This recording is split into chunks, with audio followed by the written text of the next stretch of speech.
Hey, the cleaning isn't done properly here. You always can't finish completely no matter what I ask you to do, Erica said while taking the trash can and scattering the trash on the floor. What are you doing? I ask. Well, if you're going to clean, I thought making it dirtier would make it more rewarding to clean up, she says with a laugh. I just cleaned a little while ago, I say. That's exactly why, because you didn't do it properly. I'm adding more trash, so that you can clearly see them. I am such a considerate mother-in-law, don't you think? She responds. It just seems like you're being mean, I reply. Huh? Who are you saying that to? She responds. Erica raises her eyebrow and looks at me. To her, as her daughter-in-law, I am expected to be completely obedient. I am Emma Williams, 28 years old. I've been married for 3 years and living with my in-laws. After getting married, I changed my work to remote work. When I came to visit my in-laws before the wedding, they both welcomed me warmly. Jacob was my previous boss, and he had always treated me very well. I thought I knew how caring Jacob is, as seen how he took care of his team members, so I wasn't too worried. Me and my husband don't work for the same company. Once, when I was shopping at a mall, I happened to run into Jacob and my husband shopping together. They had come to buy a birthday present for Erica, and I ended up helping them to choose one. They had a close father-son relationship, and I couldn't help but feel a bit jealous, because my own parents had already passed away. I lost my father when I was in the 2nd grade of elementary school, and lost my mother when I was in the senior year of high school, both due to illness. After that, I lived with my aunt, who is my mother's younger sister. My mother and aunt had a 10-year age difference, and when she started living with me, she was 30 years old. She got married at the age of 35, the same year that I graduated from university. My aunt offered to continue living together, but I already got a job offer, and also I was not the age for my aunt to still take care of me. Moreover, it's so bad idea to stay there, since she was gonna start her new marriage life. So, I've been living on my own since then. After helping them choose a birthday present, Jacob and Noah invited me for a meal as a thank you. And I had a very good time. Because of that, we started dating. We had a schedule to meet officially to his parents for marriage. What I was worried about was his mom, since I already know about his father. They said she is a kind person, but since the marriage would make me her daughter-in-law, I still felt nervous about it. I never expected you to become my son's wife. Erica, Emma is such an excellent woman even as my team member. Is that so? I'm happy to have such a lovely person as Noah's wife, Erica responds. Thank you. I'm happy to hear that, I reply. You know, I've always wanted a daughter. So, I'm thrilled. I'm looking forward to spend time with you, my mother-in-law says. Yes! Thank you, and I look forward to it too, I say. I was genuinely delighted to be welcomed by Erica in this way, and I thought we could get along even if we lived together. Even at the wedding, Jacob's friend said that, you can't find such a kind person like Erica as a mother-in-law, which made me look forward to living together. Erica had a very good reputation among the neighbors. On the first morning of living together, as I was cleaning outside, someone even said, "You always have a smile on your face. It must be good to have a kind mother-in-law." As those words implied, she was kind at first, but Erica, I can do this, I would say. It's all right, you have your work to do. I'll take care of it here, she replied. She would often take care of me and being considerate. Handling tasks like cleaning up dishes, cleaning the house. My work was going well, and I had a hope for my future married life. I even expressed to my husband that I felt almost guilty because Erica was being so considerate. "Don't worry about it. My mom is just naturally caring. Plus, she's happy that Emma is here," he responded me. In society, there are various things said about the daughter-in-law versus mother-in-law dynamic, but I thought we are far from that kind of drama. However, those peaceful days came to an end after just 1 month.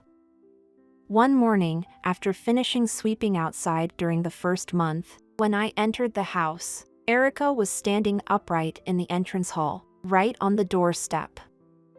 "How long are you going to take just for cleaning outside?"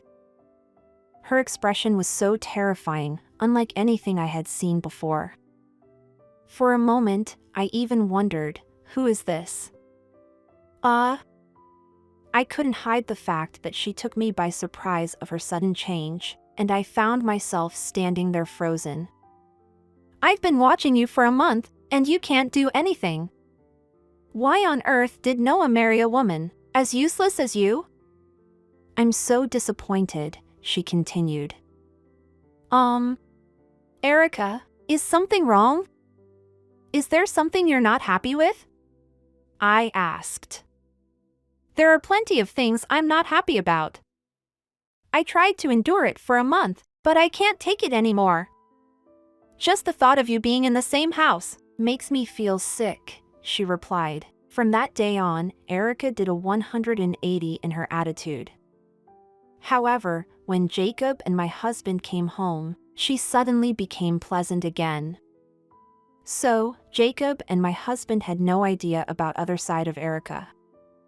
At first, I wondered if I had done something to upset her, or if there was something she didn't like about me, and I tried to let it pass.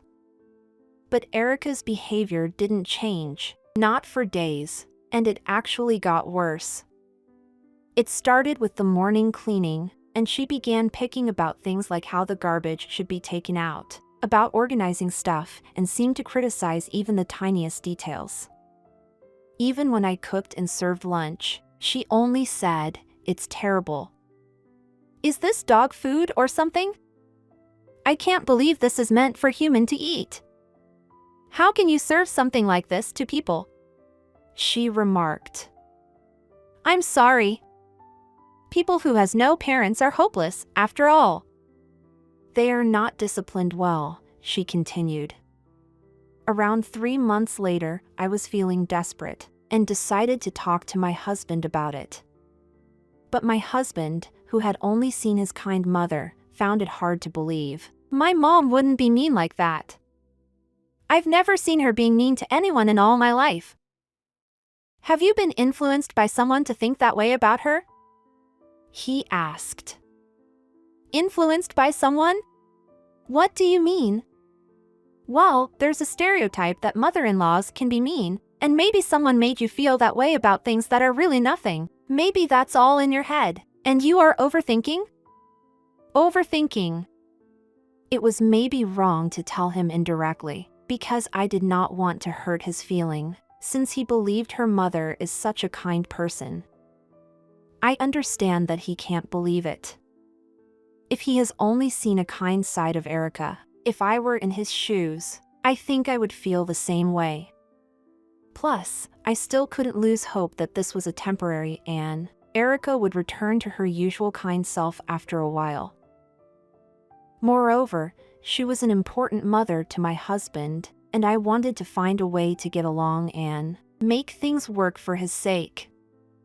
I kept thinking, let's wait a little longer, and a few more days turned into 3 years. One good thing was that Erica went out often, about 2 to 3 times a week. She would leave before noon and return in the evening, and surprisingly, she'd be in a good mood on those days. At first, I wondered where she was going, but I appreciated the time she was not at home as a chance to catch my breath, so I didn't ask her anything. In fact, I was even thinking that it would be great if she did go out every day. I spoke to my husband about Erica a few times, but he had known her for 30 years and had only seen her kind side. So, even if I said that there was a side of her he didn't know, it was still hard for him to believe. Emma, are you tired? You've been busy with work lately, sometimes working late into the night. Don't be hard yourself. Even if you don't work, I'll make sure to provide for us, he said. Yeah. Thank you, I replied. My husband is kind, and aside from Erica, our marriage is entirely satisfying. After all, I love my husband deeply, so that the divorce is not even an option for me. Even though I changed my work to remote work, I am doing well and enjoying with my job, so quitting is not my plan as well. However, remote work has increased the time to spend with Erica. It is too late to be sorry. I try to ignore it, but the stress is becoming unbearable.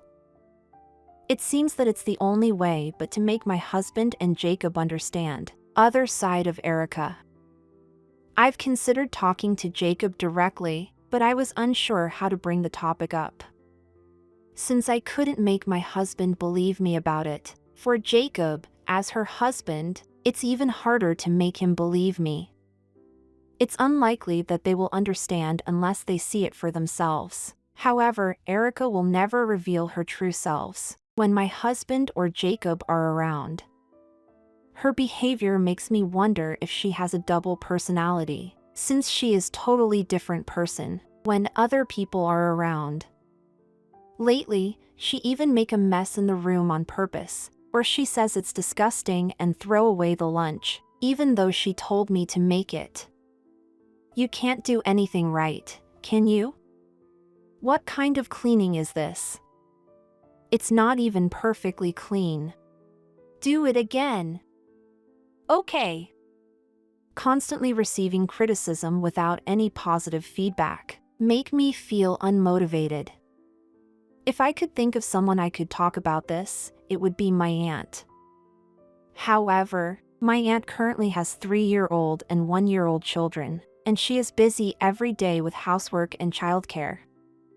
I didn't want to say anything about this situation to her, because I didn't give her more stuff to bother. I also thought about setting up a camera, but Erica inspects after cleaning every day, so I'm sure she'd definitely find out. I even tried recording her words with my smartphone once. I thought about playing it to them, but when I listened to the recorded voice, I felt it might not work. The voice in the recording sounded completely different from usual Erica.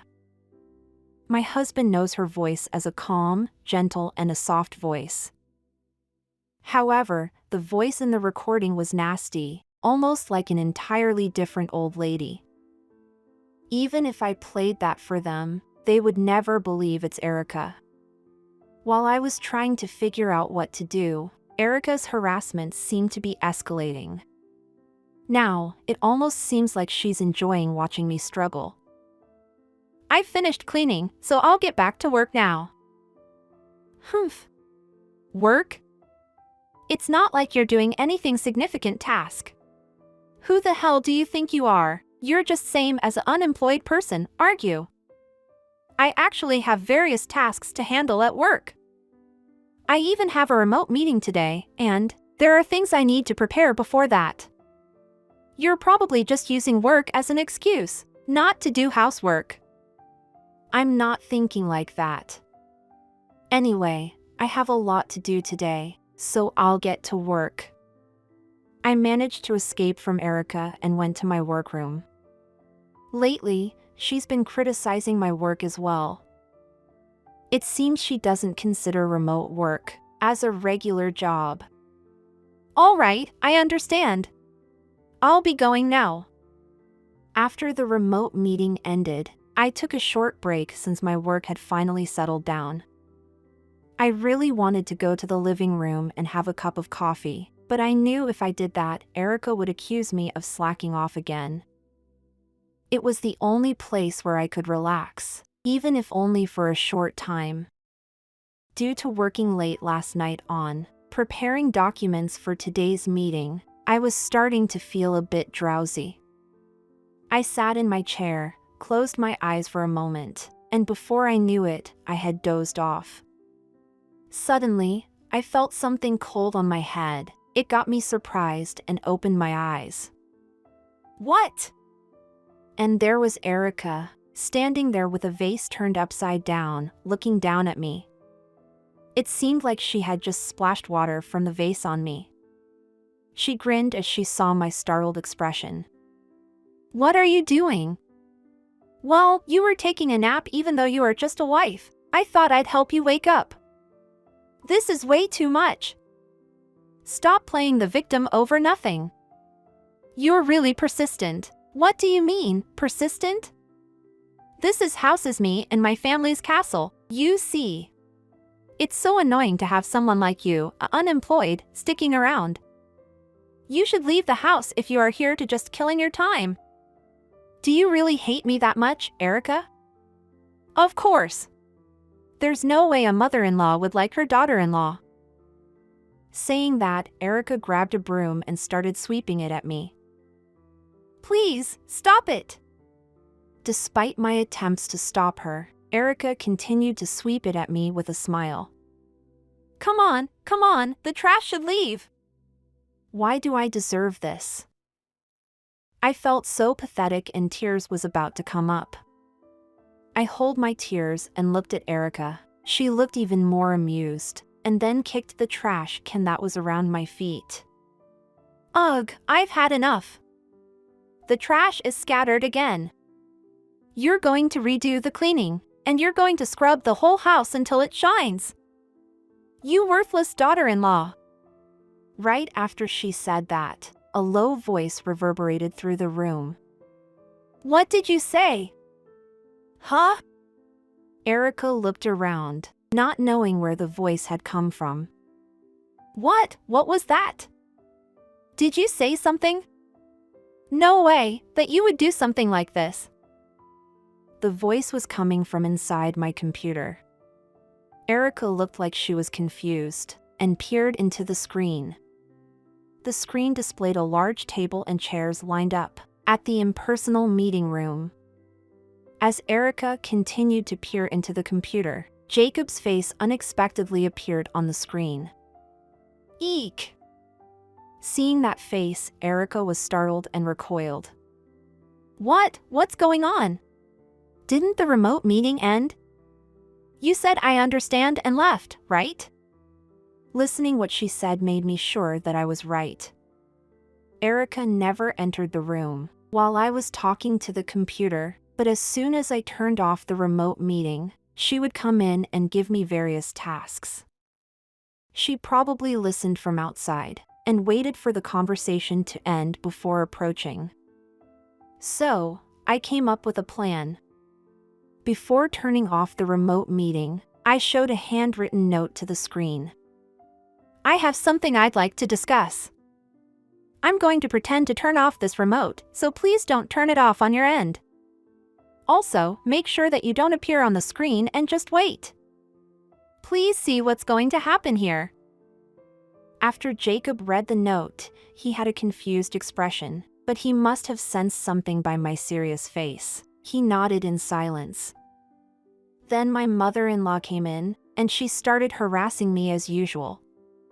It was a gamble.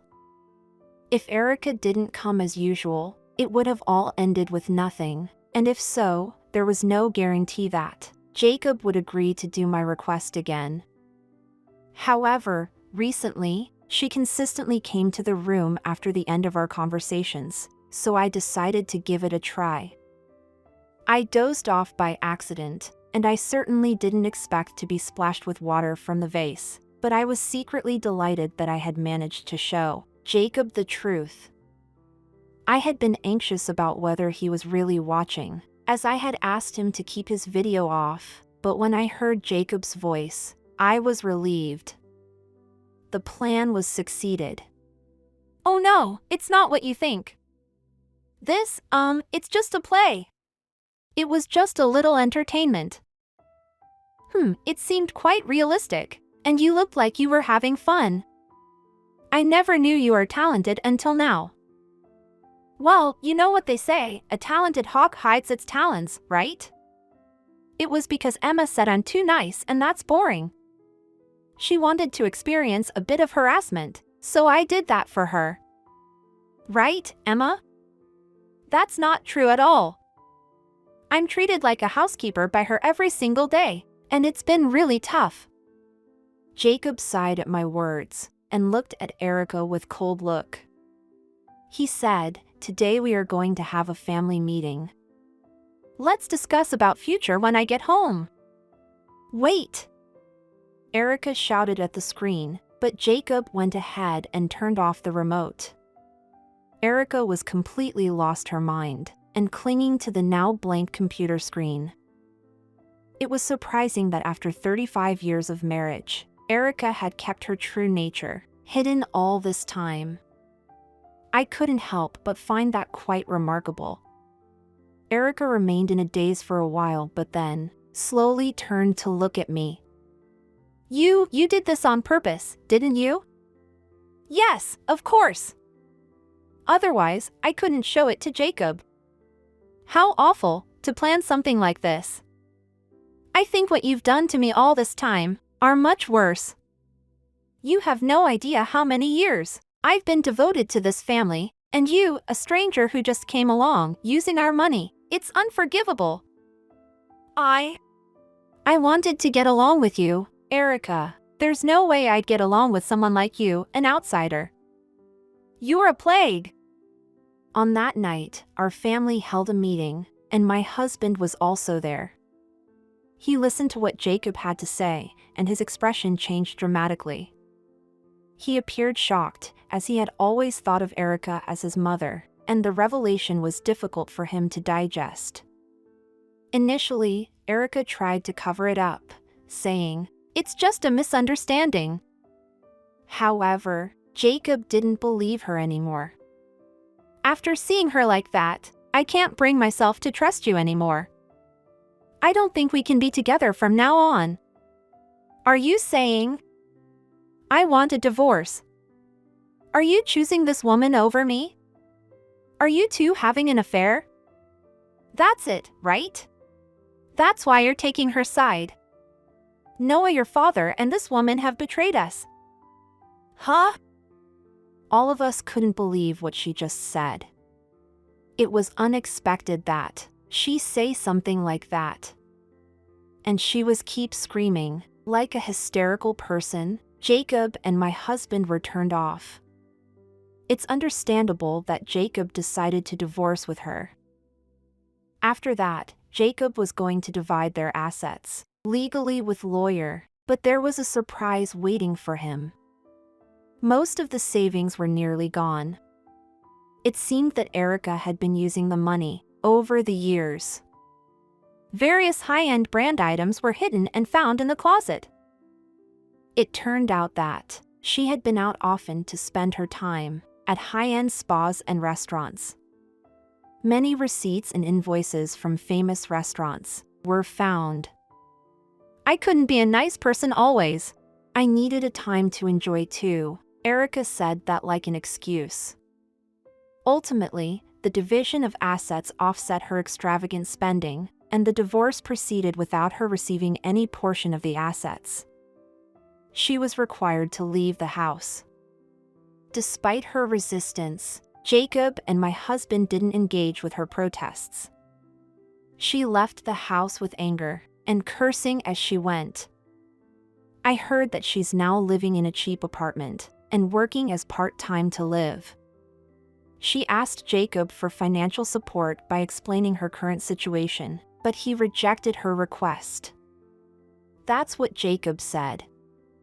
After Erica left, the husband knelt on the floor and apologized. "I'm sorry. You talked to me about this multiple times." He looked so helpless and pitiful, so I had no choice but to forgive him. After all, he was going to be the father of my child soon. In return, I made him promise to help me out with housework and childcare, and he gladly agreed. I continued getting along well with him from now on.